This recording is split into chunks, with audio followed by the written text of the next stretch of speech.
ವಾಯುಸ್ತುತಿಯ ಪ್ರವಚನಮಾಲೆಯಲ್ಲಿ 36ನೇ ಭಾಗ 34ನೇ ಶ್ಲೋಕ ತ್ರಿವಿಕ್ರಮ ಪಂಡಿತರ ವಾಯುಸ್ತುತಿಯದ್ದು. ಪ್ರಾಚೀರ್ಣ ಚೀರ್ಣ ಪುಣ್ಯೋ ಚಯ ಚತುರ ತರಾ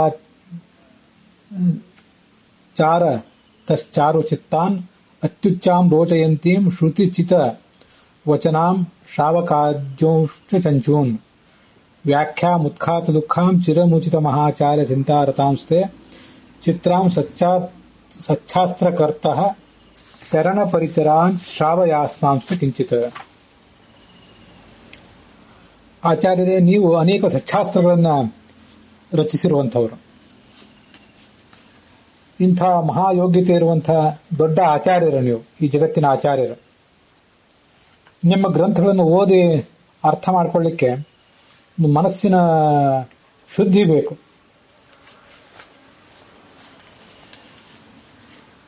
ಆ ಸದಾಚಾರ, ಚಿತ್ತಶುದ್ಧಿಗೆ ಸದಾಚಾರ,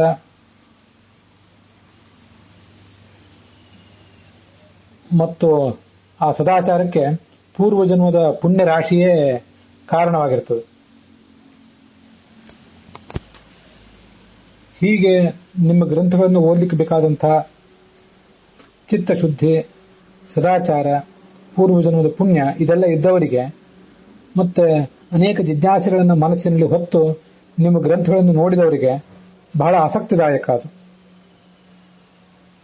ಅನೇಕ ವೇದಗಳು ಮತ್ತೆ ಇತರ ಶಾಸ್ತ್ರಗಳು, ಅವುಗಳಿಂದ ಉದ್ಧೃತವಾದ ಅನೇಕ ಗ್ರಂಥಗಳ ಆಧಾರಗಳನ್ನು ನೀವು ಕೊಟ್ಟು ವಿಷಯಗಳನ್ನು ಮಂಡಿಸ್ತೀರಿ ಮತ್ತು ಖಂಡಿಸ್ತೀರಿ. ಪಾಪ ಪರಿಹಾರ ಇದು ತತ್ಕಾಲದಲ್ಲಿ ನಮಗೆ ಪಾಪವನ್ನು ಪರಿಹರಿಸುವಂಥದ್ದು, ದುಃಖವನ್ನು ಕೂಡ ಪರಿಹರಿಸುವಂಥದ್ದು. ಪಂಡಿತರು, ಪಾಮರರು ಎಲ್ಲರೂ ಕೂಡ ಅಧ್ಯಯನ ಮಾಡುವಂತಹ ವಿಶಿಷ್ಟವಾದಂತಹ ಶೈಲಿ ನಿಮ್ಮದು. ನಿಮ್ಮನ್ನ ಧ್ಯಾನಸ್ಥ, ನಿಮ್ಮ ಪಾದ ಸೇವಾ ಮಾಡ್ತಾ ಇರುವಂತಹ ನಾವೇನಿದ್ದೇವೆ, ನಮಗೂ ಕೂಡ ನಮ್ಮ ಶಕ್ತಿ ಅನುಸಾರವಾಗಿ ಸ್ವಲ್ಪವಾದರೂ ನಿಮ್ಮ ಆ ಗ್ರಂಥಗಳನ್ನ ನೀವೇ ಕೇಳಿಸಬೇಕು, ನೀವೇ ಕೇಳಿಸಿ ಅರ್ಥ ಮಾಡಿಸಬೇಕು ಅಂತ ಅದರ ಅರ್ಥ. ಸಚ್ಛಾಸ್ತ್ರಕರ್ತಃ, ಸಚ್ಛಾಸ್ತ್ರಗಳನ್ನು ರಚಿಸಿರುವ,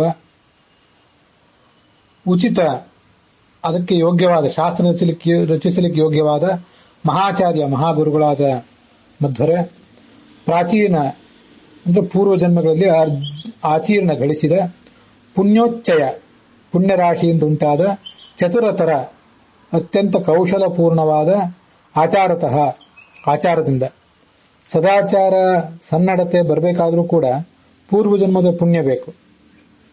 ಮತ್ತೆ ಸುಂದರವಾದಂತಹ ಮನಸ್ಸು ಕೂಡ ಅದರಿಂದಲೇ ಬರೋದು, ಶುದ್ಧವಾದ ಮನಸ್ಸು.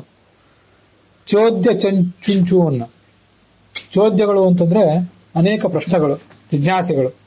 ಶ್ರೇಷ್ಠವಾದ ಪ್ರಶ್ನೆಗಳನ್ನು ಮಾಡುವವನನ್ನು ಕಂಡ್ರೆ ಗುರುಗಳಿಗೆ ಅತ್ಯಂತ ಸಂತೋಷವೂ ಆಗ್ತದೆ.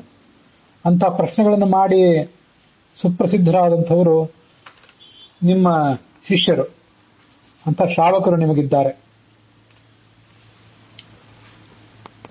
ಚುಂಚು ಅನ್ನೋದಕ್ಕೆ ಪ್ರಸಿದ್ಧ ಅಂತ ಕೂಡ ಅರ್ಥ ಇದೆ, ಹಾಗೆ ನಿಪುಣರು ಅಂತ ಕೂಡ ಇದೆ.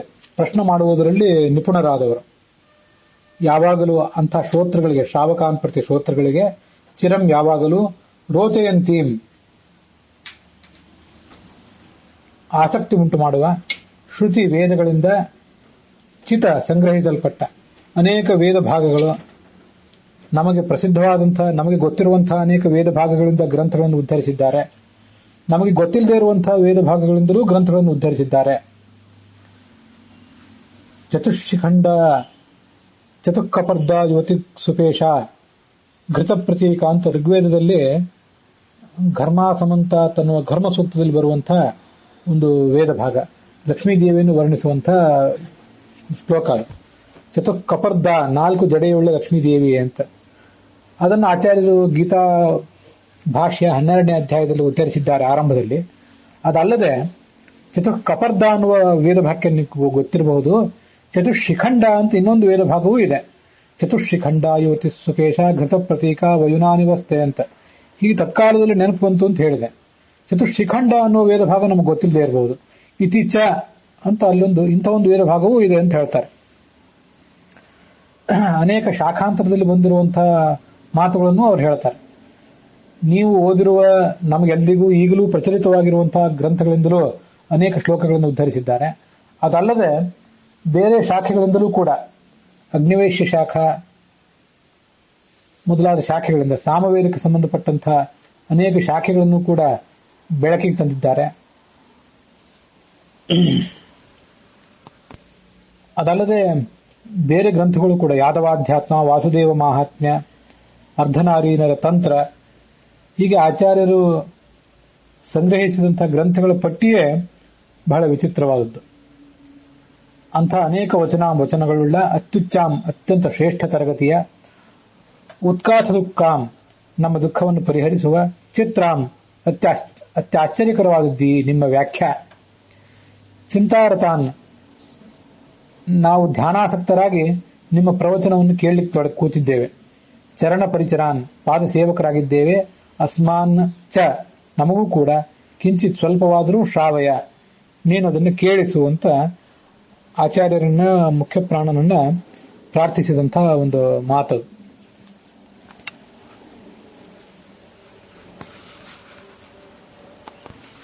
ಈ ಶ್ಲೋಕದ ಪುರಶ್ಚರಣದಿಂದ ಇಷ್ಟ ವಿಯೋಗ ಪರಿಹಾರ ಅಂತ ಒಂದು ಫಲ ಇದೆ. ನಮಗೆ ಇಷ್ಟವಾದ್ದನ್ನೇನಾದರೂ ನಾವು ಕಳ್ಕೊಂಡಿದ್ರೆ ಅದರ ವಿಯೋಗ ಪರಿಹಾರ ಆಗ್ತದೆ ಅಂತ.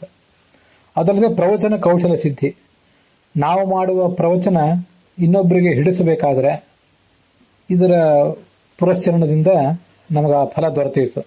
ಅದಲ್ಲದೆ ನಮಗೆ ಪ್ರವಚನವನ್ನು ಕೇಳುವಂತಹ ಒಂದು ಯೋಗವೂ ಬೇಕು. ಅಂತ ಯೋಗವೂ ಕೂಡ ಬಹಳ ದುರ್ಲಭವಾದದ್ದೇ. ಸಮೀಪದಲ್ಲಿದ್ರೆ ಎಷ್ಟೋ ಬಾರಿ ಕೇಳಲಿಕ್ಕಾಗೋದಿಲ್ಲ. ಇಂಥ ಎಲ್ಲ ಒಂದು ಸಮಸ್ಯೆ ಉಪನಿಷತ್ನಲ್ಲೂ ಕೂಡ ಸೂಚಿತ ಆಗಿದೆ. ಶ್ರವಣಾಯಾಪಿ ಬಹುಭಿರಿಯೋ ನಲಭ್ಯ, ಅನೇಕ ಜನರಿಗೆ ಕೇಳ್ತೀನಿ ಅಂದ್ರೂ ಕೂಡ ಅವನು ಸಿಗೋದಿಲ್ಲ, ಪರಮಾತ್ಮನ ಕುರಿತಾದಂತಹ ವಿಷಯಗಳು ಸಿಗೋದೇ ಇಲ್ಲ. ಶೃಣ್ವಂತೋಪಿ ಬಹವೋ ಜನ ವಿದ್ಯುಹು, ಕೇಳಿದ್ರೂ ಕೂಡ ಎಷ್ಟೋ ಜನರಿಗೆ ಅದು ಅರ್ಥ ಆಗೋದಿಲ್ಲ. ಆಶ್ಚರ್ಯೋಸ್ಯ ವಕ್ತ, ಇದನ್ನು ತಿಳ್ಕೊಂಡಂತಹ ವಿದ್ವಾಂಸ ಕಡಿಮೆ, ಬಹಳ ಅಪರೂಪ ವಿದ್ವಾಂಸರು. ಕುಶಲೋಸ್ಯ ವಕ್ತ, ತಾವು ತಿಳಿದಿದ್ರೂ ಕೂಡ ಜನರಿಗೆ ಮನಮುಟ್ಟುವಂತೆ ಪ್ರಭಾವಕಾರಿಯಾಗಿ ಹೇಳಬಲ್ಲವರು ಮತ್ತು ಕೂಡ ಕಡಿಮೆ ಆಗಿದ್ದಾರೆ ಅಂತ ಉಪನಿಷತ್ನಲ್ಲಿ ಅದನ್ನ ವರ್ಣಿಸಿದ್ದಾರೆ. ಹೀಗೆ ಪ್ರವಚನ ಕೌಶಲ ಸಿದ್ಧಿಯೂ ಕೂಡ ಈ ಶ್ಲೋಕದ ಪುರಶ್ಚರಣದಿಂದ ಆಗ್ತದೆ ಅಂತ ನಾವು ತಿಳ್ಕೊಳ್ಬೇಕು.